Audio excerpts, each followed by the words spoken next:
Tukio la kwanza linahusiana na kifo cha Lukman Chambiro Ramadhani mwenye umri wa miaka 17. Huyu ni dereva wa pikipiki mkazi wa Mwembesongo, manispaa ya Morogoro, katika mtaa wa Itigi, kata ya Mwembesongo.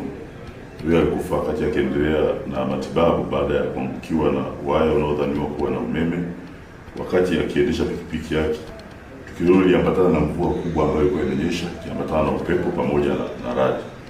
Kimsingi chanzo cha kifo chake bado kinachunguzwa kuweza kujua nini hasa kilipelekea kifo chake kutokana na mazingira ambayo nimeeleza.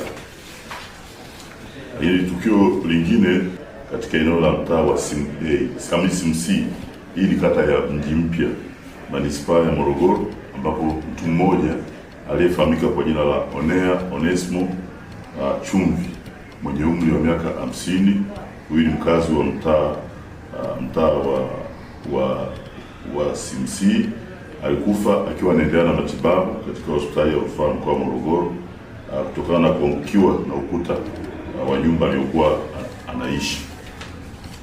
2025 mwaka huu katika bwawa la Sarawati, kata ya Mkundi, manispaa ya Morogoro, ambapo mtoto mmoja anaitwa kwa jina la Gervas Gerard Muharanyangu mwenye umri wa miaka 13, ni mwanafunzi kwa maana amemaliza darasa la 7 mwaka huu, alikufa maji baada ya kuzama kwenye bwawa hilo. Kwa mwili wa marehemu uliweza kuokolewa na kukimbizwa hospitalini, lakini baadaye ilibainika kwamba amefariki. Kwa hiyo mwili umekabidhiwa kwa ndugu kwa ajili ya mazishi. Kwa hiyo nipende kutoa tahadhari tu kwa wananchi kama nilivyoanza kwamba sasa hizi ni kipindi cha mvua za vuli, kinaambatana na mvua hizi ambazo zina upepo na zingine zina radi.